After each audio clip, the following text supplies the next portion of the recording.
Technical foul. Yeah. Hey guys, what is up? Welcome to another episode of Teed Up. I'm David. I'm Justin.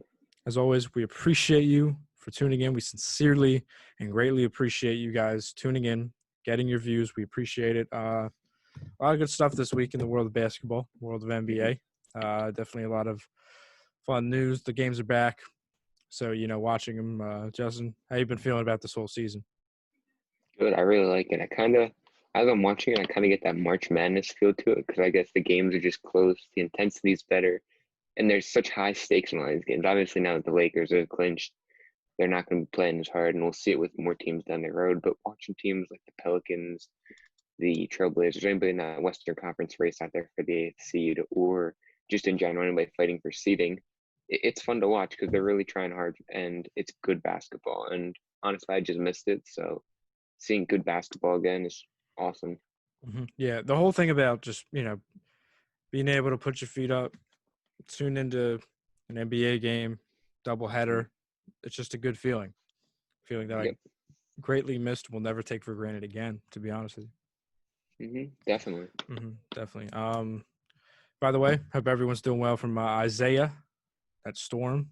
The storm was crazy. Yes, it was. Everyone out there on the East Coast. It was crazy. Power, lights were flickering. Couple tornadoes. Yeah, a couple down trees, things like that. Very, very scary stuff. So we hope everyone's staying well with that. But yep. So let's get into some of this basketball news. So first thing we wanted to get into was the coaches of the year leaked. And when I say coaches, and what's the word when you're naming two coaches, and I forget what the word is. It's not just single, but it's double. It's plural. Plural. Yeah. Yep. I'm sorry about that. Fine. So I failed math in college. All right. Anyway, Yeah. so I say coaches in plural because there's been two. And that's Billy Donovan of the Oklahoma City Thunder and Mike Budenholzer of the Milwaukee Bucks. They've both been named Coach of the Year. Billy Donovan, his whole Cinderella story with him in the Oklahoma City Thunder, where he, that team was expected to be maybe at most, and that was a stretch at the time, Justin. That was they were expected to be the 8th seed, and now they're all the way up to being a pretty good team in the West. So, what are your thoughts? I think they fell to 6 now. I think they're 6 now, but they've been around 4 through 6 the whole season. Right, but they've still been giving teams runs for the money. Oh yeah. So, and Mike Budenholzer, obviously, the Bucks were on pace at one point to win 70 games this year. You know the whole story with that. So, Justin, I ask you, what are your thoughts on two coaches getting the Coach of the Year? Obviously, this season's a little different, so having two coaches of the year is kind of something you'd expect from a season like this. I think Billy Donovan has done an incredible job with the Oklahoma City Thunder squad. We've seen people like SGA develop their game a lot, and the veterans there have been able to keep up their play. CP3's been playing at an elite level. I think he's done a really good job coaching that team, and I'm glad he won it because he was actually my pick in the Western Conference for the award. Now, when it gets to the Eastern Conference, they gave it to Mike Budenholzer, but honestly, I just don't think he deserves it. I don't think he did that great of a job coaching that team. I think they were already a very good team, and I think it's less coaching, more just on the players there. I would have given it to Nick Nurse. I think Nick Nurse has done more with less talent. I think he's just flat out a better coach, and I think he's done a better coaching job than Mike Budenholzer has done. So I would have to give it to Nick Nurse out there in the East. I mean, we're not giving the award Frank Vogel from the Lakers because he had the Lakers with the best record. I think looking at records is a bad way to do it. I think you should obviously you should do that, but you should also look at the talent level that they had and the projections they had coming into the year. I mean, the Bucks and Lakers were projected to be the best teams in their conference, and they've lived up to those expectations. But meanwhile, you have the Raptors, who were expected to fall all the way down to 6 or 7 without Kawhi, and Nick Nurse has kept them all the way up to 2 where they were last year. So that's just an incredible coaching job there. So I think you have to give the award to him. And like I said, Billy Donovan, they were expected, like you said, 8 seed. They've been up to 4 already this year. And they could finish up to 3 depending on how they play the rest of the way here. So I think he was well deserving of the award. Yeah, completely agree with Billy Donovan. Completely agree on your Nick Nurse stance. The fact that, people were not thinking too highly of the Raptors just because Kawhi left, and the fact that they can exceed that expectations and be, in my opinion, a contender in the East to win the East is pretty tremendous for them. Billy Donovan obviously having the Cinderella story that he had, like I mentioned, but Nick Nurse doing what he did, Kyle Lowry stepping up, being a great leader for these young guys. Pascal Siakam, you already know the story with him. Marcus Gasol being a solid player. I think, I would have probably given it to Nick Nurse too. So yeah, or if not him, then Eric Spoelstra. Yeah, I've seen a lot of hate on Twitter that they gave to Mike Budenholzer. I think a lot of people would agree with us in saying that he was undeserving of the award, even though he led the Bucks to the best record in the NBA. Right, but that's like giving Tyronn Lue the coach of the year. Back in Cleveland, everyone knew Cleveland was the best team maybe not the best team in the league at the time, but they're the best in the East. Yes, exactly. No, I agree with that. But do you think the Raptors have a legit shot to win the title? I mean, everybody does in this weird league that we're watching right now. But I mean, do you still think that the Raptors have a legit shot? Yes and no. It's going to be depending on who they end up matching up against, and we don't have the seeding set in the East yet, so I'm still not sold on that. But I think either the Celtics or the Raptors will come out of the East. I'm thinking it's going to depend on if the Sixers stay in the 6th seed, because if the Celtics get 3 and the Sixers get 6, I think the Sixers upset the Celtics in the first round, and that would knock the Celtics out, and then you would have the Sixers and Raptors playing, and then I think the Raptors would win the rest of the way, all the way to the finals. So I think they are legit contenders in that situation. But if the Celtics somehow stay at 3, and let's say the Sixers move up to 5 and the Pacers fall down to 6, I think the Celtics would beat the Pacers, and then the Celtics would end up would beat the Raptors, and I think the Celtics would move on. I mean, personally, I just don't think the Bucks are coming out of the East. I think it's going to be the Raptors or Celtics. But yeah, I do think they're legit contenders. And I think the only thing getting in the Raptors' way is the Bucks, but I'm not very confident in the Bucks, and we'll get more into that later on in the show. The Raptors still have a legit shot. Obviously, they beat the Lakers, unfortunately, and as beat your Lakers. Not my Lakers. No, they're not my team. I'm still a Sixers fan till the day they're your second team. I'm a Sixers fan till the day I die. My second team is LeBron James. But yeah, seeing them beat the Lakers, seeing them beat Miami, seeing how they've been doing in this bubble is very impressive, and I think that they have a legit shot to beat Milwaukee. But to win the entire title, to beat the Clippers or the Lakers, I'm just not sure about. Yeah, I mean, I don't think they will win the title. I think in a 7-game series they would get exposed more, but the intensity they have on the defensive end of the court and just the coaching and scheme they have is very good, and I think they will have success against any team they play. It's going to come down to, can they keep up that success for 7 games or at least get 4 wins out of it? So it'll be close. I don't think they're not a pushover for anybody. No matter who they're playing, they're going to be a tough opponent. So they're definitely going to – whoever they're playing, I think that series will easily go 6 games. The Raptors will be in that series, so. Absolutely, and that Raptors team, obviously has finals experience. They have deep playoff experience, and you've been seeing the Raptors playing pretty well, and you've seen guys step up that you wouldn't think step up. Kyle Lowry had 33 points and 14 rebounds. For a guy his size to be down there getting all those boards is phenomenal. OG Anunoby dropping 23 points. Pascal Siakam putting up almost a double against the Lakers. So definitely looking forward to watching the Raptors, seeing how they're doing. But yeah, moving on to the contenders in the West. We'll talk about the Lakers, Justin. A certain man from a certain city in Akron, Ohio, called Akron, Ohio, who has a name that starts with Lee and ends with Braun. His team clinched the first seed with a win last night. The Lakers are the first seed in the West. There's nothing anybody can do about it. That's cool. Do you know how many 1 seeds actually win the championship? 20%. 20% of the number 1 seeds have won the championship. So the odds, just because you win the 1 seed, doesn't actually guarantee you're going to the championship. It just means the nice thing is they can rest their players here. LeBron and AD don't have to go 100% these next couple games. So while it helps in that situation, the 1 seed truly doesn't mean anything. And the season got cut short, so some of these seedings may be a little messed up. They wouldn't have been the same if they played a full regular season.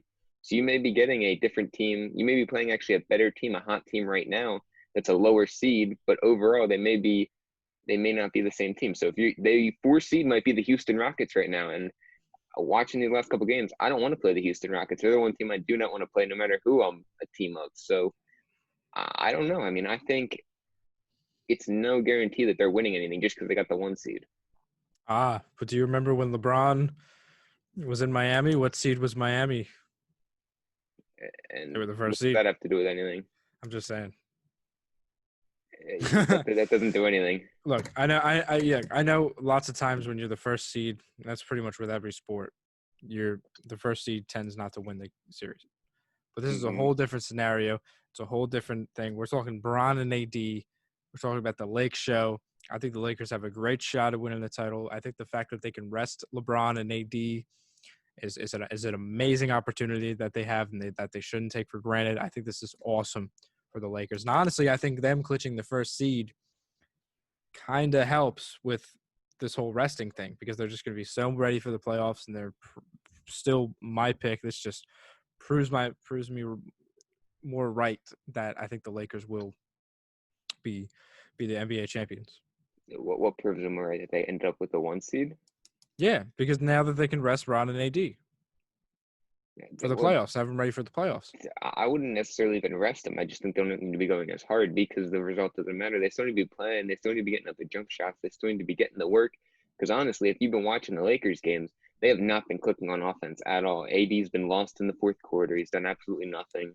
He's only good for the first 3 quarters. LeBron hasn't played well in the last 5 minutes of the fourth quarter yet. He's been really poor, actually, the last 5 minutes of the fourth quarter, other than the one lucky game winner that he had that first game against the Clippers because there was nobody tall out on the court.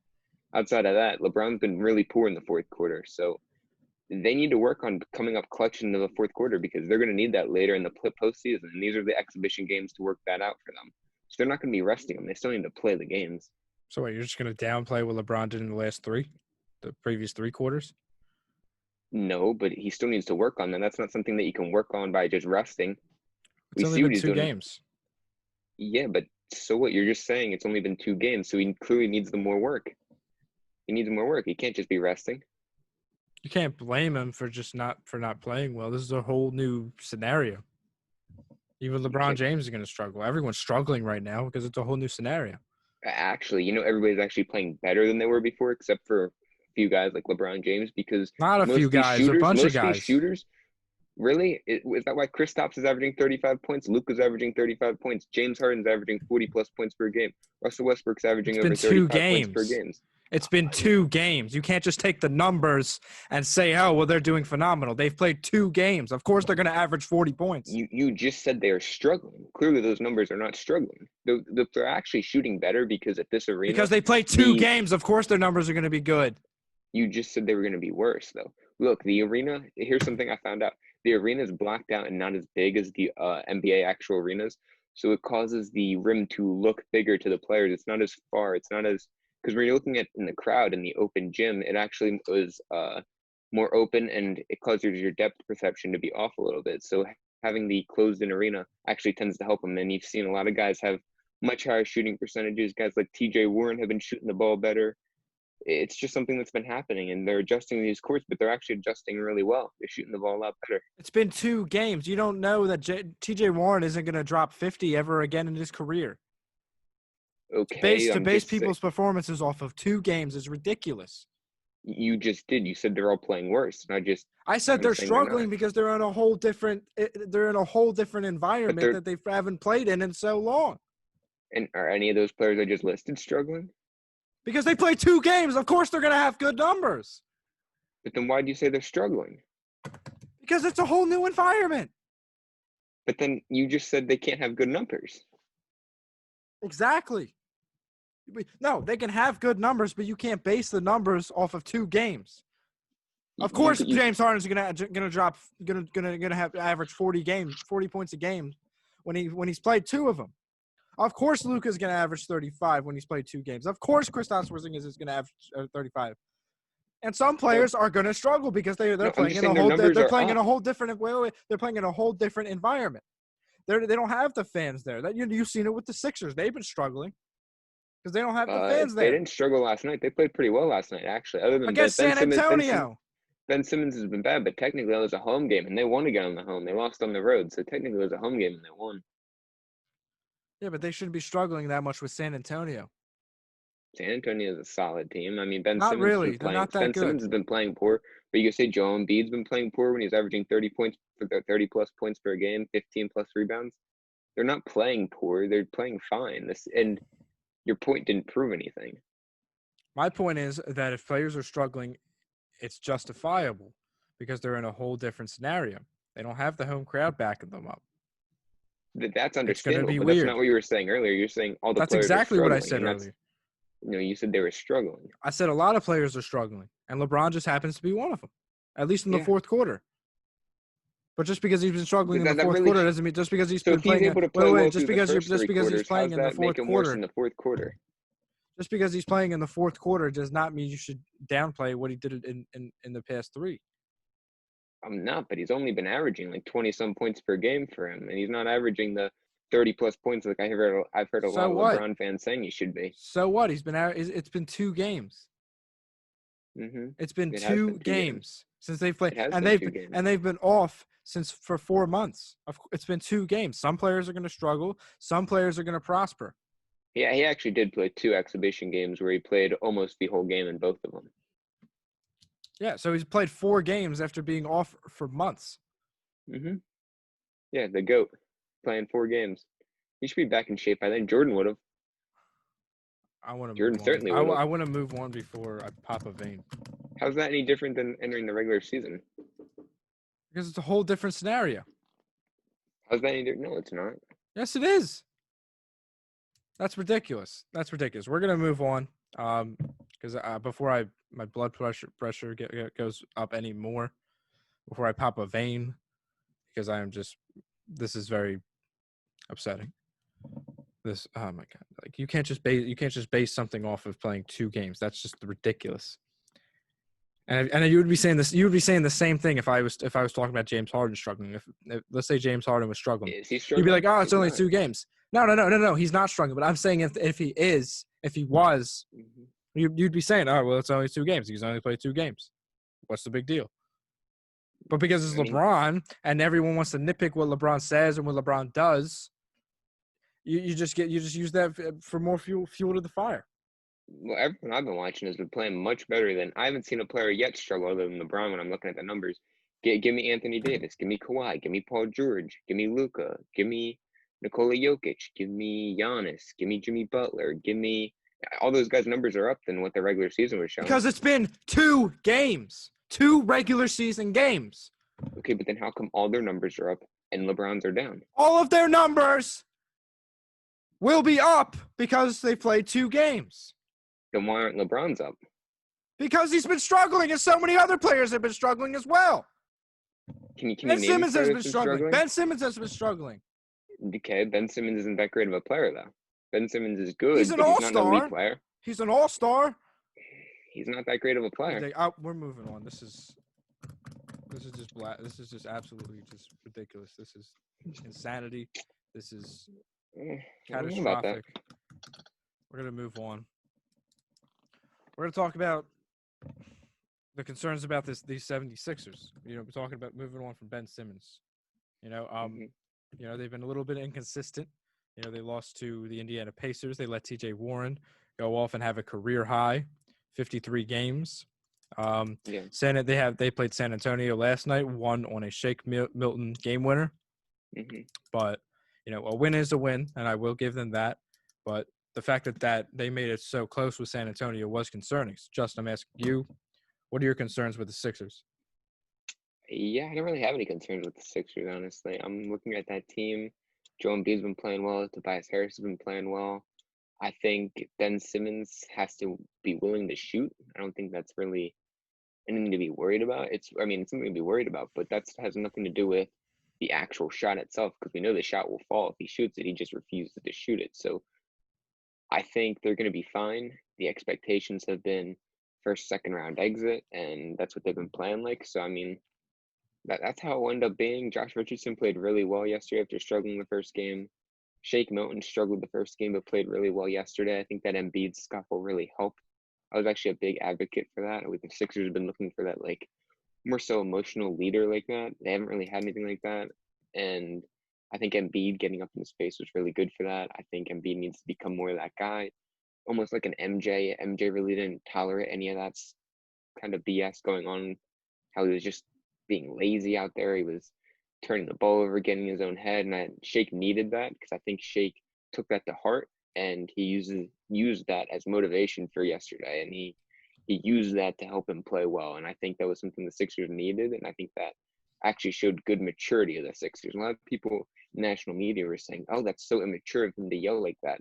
Those people wouldn't have been saying the same thing about if that was Michael Jordan yelling at his teammate. They would have been like, "Oh yeah, look at MJ." Like we saw with The Last Dance when he did all that. People weren't criticizing him for that. People were praising him for that. But when it's Joel Embiid, he gets criticized. It's just because he's a Philadelphia athlete. That's what the media likes to do. They love to criticize the Philadelphia athlete, and it's annoying. It always happens, and it's something Joel Embiid will have to deal with. But doing that was the right move, in my opinion. I think that was good. I mean, I'm not just gonna say everything's fine over here with this Sixers team. I think they're still pretty inconsistent, as they've always been. I think they still need a shooter. You know, you can't just have Embiid carrying this whole team. I think the rest of the guys need to step up.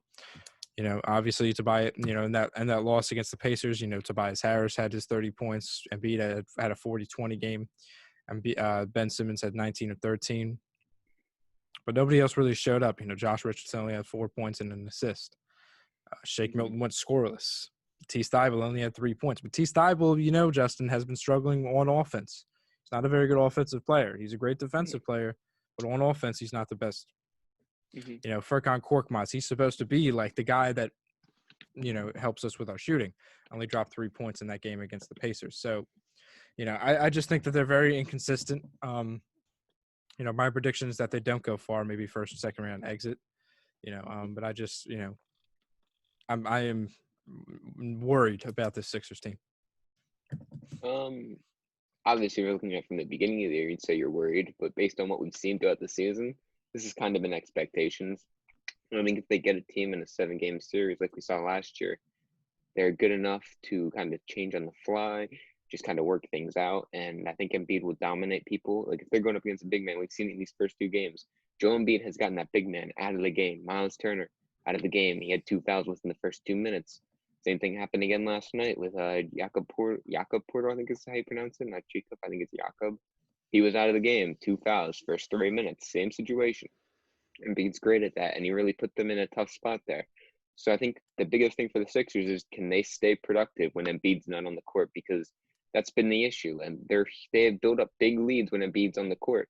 But then as soon as he comes off the court, they lose a big anchor on the defensive end, and then they really aren't getting anything on offense because they play that ball into Embiid and work off that. And when he's not out there, they don't really have too much of an offense. So trying to figure that out, seeing what they can do when he's not on the court, be a big thing. But again, once the playoffs start and it's a kind of elimination game series situation for him, Embiid's going to be playing that game 42, 43 minutes. He's going to be playing almost that whole game. So if they can build up a lead when he's out on the court, and Al Horford can just be sustainable out there as a backup center on the defensive and offensive end, and you can get a little bit of contribution from maybe Matisse or Furkan off the bench shooting wise, maybe even Alec Burks, he's played half decent. If you can get that contribution, it will be good for them, and I think they can win some games. So I think they go probably right now that I've seen, they'll win in the first round against Boston. I think they'd beat them just because of size, and then they'd probably lose to the Raptors in 6 in the second round. Yeah. But that's the thing. This team wasn't meant to lose in the second round. You know what I'm saying? I disagree. I think but they weren't built to win in the second round. They had, on paper they looked like they were supposed to win the East. I don't think anybody overhyped them. I think that their roster looked amazing, and their roster looked like a contender. And now they're struggling to even be called the second round exit team to make a deep playoff run. I disagree with that based on Jay Rich, who averaged 16 points a game last year, who we thought was going to do the same here. That was because his usage rate was so high in Miami because he was Miami's most used ball handler out there, and he was the guy running the show in Miami. But he comes here and he's not running the show here, so of course his numbers are going to dip. Something people overlook. They just assumed we were getting another 16 point per game scorer, and that's not who he is. You get Al Horford. Al Horford, a year removed from Boston, he's been hurt. It's just another year. What is he now? 30, 34, I want to say he is now.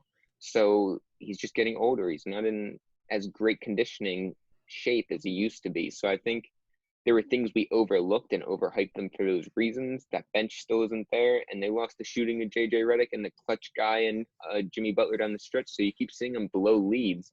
I think this team was just built to fail. I don't think this team was built right. I don't think the coach necessarily helps the situation, but he's not hurting it because he was able to take the team to Game 7 against the world champs. So you can't discredit. You can see he can do it, but he needs a good roster around him, and this roster was just built poorly. So he's not good enough to make the situation better, but he's not good enough to make a solution to the situation, but he isn't hurting the situation at all. Yeah. I still think I do agree with you. I think this roster was built to fail. This roster, to me, this Sixers team kind of reminds me of the Suns in the mid-2000s. They were, on paper, Steve Nash, Amari Stoudemire, Sean Marion, Quentin Richardson, Leandro Barbosa coming off the bench. That team looked really good, and that team looked like a contender. They had a 2-time MVP in Steve Nash, and they just, for lack of a better term, crapped the bed. Mm-hmm. I think that's exactly what I see from the 76ers team. And part of that is coaching. Part of that is the GM, Elton Brand, not making the right moves. I still think we should have signed a shooter. I don't think Al Horford's worth $100 million. I think that's just absolutely ridiculous. I mean, sure, you had to get him out of Boston. You had to get him out of the East. But to sign a 34-year-old for $100 million, and you look at his play out there, and it looks, not Al Horford-like, I think is a little – I got a question for you. Sorry for interrupting, but if you can trade Al Horford out to Sacramento, say you throw in Jay Rich and 2 second-rounders, and you acquire Buddy Hield and, I don't know, a future second-round pick in return, would you say that would be worth it for the Al Horford experience? You experienced him for 1 year, but you got him out of Boston to get out of Joel Embiid's hair. Would you agree with that? You'd say that would be worth it in the end? I would agree with that. Because then next year you would have a lineup of, say, Shake at point guard, Buddy at shooting guard, Tobias at 3, Simmons at the 4, and Embiid at the 5. And I think that's a very good starting lineup. I would agree with that. And then if they can get a shooter or two off the bench with Furk and Thibault, maybe get a backup point guard in there too, Pele, however you pronounce it, at the 5, who's been a very good backup center or third string center for him this year. I think that's how you could fix their issues. Absolutely. Yeah. Because I would take that trade just because I'm sort of in a win now mode for the Sixers. Mm-hmm. So definitely, I would definitely take that trade. I definitely think Al Horford needs to be off of the Sixers. He just doesn't fit here. Mm-hmm. Agreed. I would wish him the best of luck somewhere else, but here he just doesn't fit. Mm-hmm. Definitely. So let us know what you guys think about this whole Sixers situation. Let's move on. Let's move out west. We're going to talk about the Rockets. Yes, we are. See about a certain man with a stupid beard and a stupid mohawk. Who I'll give credit. He's grown out the mohawk. It's not a mohawk anymore. It's just he looks like LeBron a couple years ago with that terrible hairline. I don't know. But he does need the beard though, because have you seen it without a beard? Oh yeah, he looks not a pretty sight. No, not a pretty sight at all. But credit where credit's due. As much as I give a lot of crap of James Harden, has been playing significantly well. But they beat the Mavs. They beat Luka's Mavs. They beat Giannis's Bucks. Yep. And this puts them into question, Justin. What's their shot at getting a title this year? It's about time. Finally, people will start respecting the Houston Rockets. The Houston Rockets have been disrespected all year because they don't – well, at least since they made that trade for Capella. They've been disrespected, saying they can't win. They don't have a center. But they have proven the last 2 games you can win without a center. I mean, look at James Harden. James Harden dropped 49 points. He had 9 rebounds, 8 assists, shot 70% from the field, 35% from 3, 85% from the free throw line, 3 steals, 3 blocks, and clutched up the game in the end for the win against the Mavericks. So I think that was huge. It was his first real game in 4 months, and he played good defense. And he faced double teams from the Mavericks pretty much every possession, and he was still able to do that. If he can be doing that, that's very impressive. And then you look at a guy like Russell Westbrook. Well, people were saying the fit wouldn't work and stuff, but over the last 17 games, Russell Westbrook, per 36-minute stats, Russell Westbrook, 32 points per game, 7.5 assists, 53% from the field, 56 from two, 30% from three, 58% true shooting percentage. Let's go to the quote-unquote MVP by many people's standards over the last 17 games is per 36. Giannis is averaging 33 points, 7.5 assists, and 54% from the field. So when you take those numbers, they're very similar. Westbrook is playing at an elite level, and people are just discrediting him, saying the fit doesn't work. Clearly, the fit's working because he's putting up Giannis-like numbers in an offense that people said it wouldn't work. He's not a shooter, but it has still worked for him. He's having success. Him and Harden are working. And the crazy thing is, they're actually playing defense. And people say, oh, James Harden's not a good defender. James Harden has actually always been a quality defender. He's never been elite, but he's been a quality defender. The issue was he had to go, just like LeBron this year, he had to give 110% running that offense because he never had a second star that could carry the load before, like he has with Russell Westbrook. Now he has the second star, so when he doesn't need to run the offense, he can kind of take a break on the sideline there. While he's out, he can kind of camp in the corner, take a little rest, and then play hard on the defensive end. Before, he was giving 110% on the offensive end. So on defense, that was when he got his rest. Now he can let Russell Westbrook bring up the ball, and he can take his rest in the corner there while Russell Westbrook does his thing. So now he's actually playing defense. And when you look at the numbers, he is playing good defense because he has been locking stars up this season. 2 for 14, Paul George, when James Harden's guarding him. Kristaps, who's much taller than him, is 3 for 10. And if you watch that Mavericks game, James Harden straight up locked him up. Kawhi, 2 for 9 on James Harden. Pascal Siakam, 2 for 8 on James Harden. Brandon Ingram, 1 for 8 on James Harden. James Harden's played quality defense, and it's one of the most underlooked things. In that Bucks win, he had 6 steals. 6 steals. I haven't heard a single person mention it. James Harden's playing good defense, and he's honestly probably – he needs to be in discussion more because he's certainly a top 5 player, and you can make an argument he's a top 3 player in the NBA right now. But people were just disrespecting him for no reason. And I'm tired of it. He's a top 3 player, top 5 at least guaranteed, and people need to start putting respect on his name because the Rockets are legit contenders. And if I'm the Clippers or Lakers, I want to make sure the Rockets are either the 4th or the 3 seed because I do not want to be playing them. Yeah, what you said about the Rockets' success is correct. They have been playing well, but we're forgetting about one thing that has stopped James Harden a lot in the past, and one thing that has stopped Russell Westbrook a lot in the past, and that's called this whole bracket type style of game. I totally forgot this whole bracket thing called the playoffs. That's the one thing that stopped James Harden and Russell Westbrook. I think that I still think that they'll completely fall apart. And I think that's bound to happen. I think eventually they will fall apart. And I don't think there's a snowball's chance in hell that they get past the Clippers. Their defense is just way too phenomenal for that. I think there's no. I think there's no way that they get past LA. I just don't think. I think the Lakers, right? The Lakers. I just don't see it. I don't see it. Well, you watched the Lakers Raptors game, right? I did. Did you at least see something that kind of resembled the Rockets? Because in my opinion, the Rockets and Raptors are a lot alike, other than the Raptors play with a true center on the offensive end and defensive end. Meanwhile, the Rockets don't. But they are a guard-heavy team.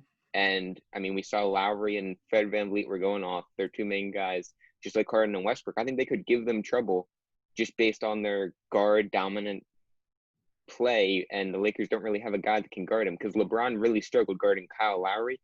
And no offense to Kyle Lowry, but if you can struggle with guarding him, how are you supposed to guard Russell Westbrook or James Harden? Because, Kyle Lowry's good. He's and Russell Westbrook are way up here. They are not on the same level. I think the Lakers can figure it out. In a 7-game series, yes. I think it would be a good series. I wouldn't say the Rockets would necessarily, kill them. I think it would certainly go 6 or 7 games. Mm-hmm. I mean, it'll definitely be interesting to see. Do I think the Lakers can get Do I think the Rockets can give the Lakers a run for the money? Probably. Do I think that they can give the Clippers a run for their money? Probably. It'll be a good playoff matchup. From what I have seen from Russell Westbrook and James Harden in the past, that they do not work out well in the playoffs. Can I counter that? You said they don't play well in the playoffs, but against the Golden State Warriors, James Harden had 35 points per game, 7 rebounds, 5 assists, shot 44% from the field, and quote unquote choked that series away and didn't show up. Meanwhile, you get Kawhi Leonard on the other end, who played a Warriors team that Kevin Durant only played 11 minutes in the whole entire series, who scored 28.5 points, 9 rebounds, 4 assists, and shot 43% from the field. But he's like this GOAT status. But James Harden gets discredited because his team didn't win, even though he outplayed Kawhi. It's stupid situations like this because actually, when you look at the numbers, here's a crazy stat. Amount of playoff series won without an all-star teammate. Steph Curry, 0. Never won a playoff series without an all-star teammate. Kyrie, 1. Anthony Davis, 1. Kawhi Leonard, 2. Kevin Durant, 2. Damian Lillard, 3. So he's at second. Damian Lillard's 3. You know where James Harden ranks? James Harden's first with 6. That's double the playoff series won without an all-star teammate. Has he ever made it to the big dance? No, he hasn't, because he's playing without an all-star teammate his whole career. But that's exactly why. Now he's playing with another. But he's playing the best teammate he's had. Actually, wait, you said he hasn't made it to the big dance. He actually has. He made it with that OKC Thunder team with Russell Westbrook and Kevin Durant as a 6th man. He still made it. You said he never made it. Being carried by Kevin Durant and Russell Westbrook. Yeah, he still made it. Put up 16 points per game. I don't see it happening. I don't see it happening. You never won a ring. Made it to the big dance one time as a 6th man. It's whatever. Let us know what you think. It'll be an interesting playoff series. I do agree with that. So, with the Rockets beating the Bucks, we're gonna go back east again. Talk about this Bucks team, and I got to be honest with you, Justin. My confidence is very low in this Milwaukee Bucks team. I just I really don't think that they have a shot to even make the finals, and if they do, they're probably going to get blown away by LA. Mm-hmm. And I say LA because it could be the Clippers or the Lakers. I think it's the Lakers. You think it's the Clippers. Mm-hmm. But whichever one it is, I think the Bucks are going to get annihilated. I think they could get annihilated by Miami. I think they could get annihilated by Philly. I think they could get annihilated by Toronto. Absolutely. So I just wanted to get that out of the way. I don't think the Bucks have a good shot at winning this year's NBA title or the East. No, I agree with that. I mean, Giannis has proven time and time again he really can't make it past the finals by himself. He has proven as a kind of solo man, he's just not that great of a player. He's not a guy that can win you the game because a forward like that who can't shoot the ball, he can't bring up the ball and shoot, is not going to win you a game. He's not a good clutch player. As a good clutch player, or as a good clutch team, you need to have a point guard that can bring up the ball and hit that game-winning shot. And no offense to Giannis isn't hitting any game winners. He's not going to just because he doesn't have the jump shot. He's not capable of doing that. So I just don't think he's going to go that far. He kind of gets exposed in the playoffs a lot. We saw it last night or 2 nights ago because it was now in that Rockets game. He got exposed. That whole Bucks team kind of got exposed.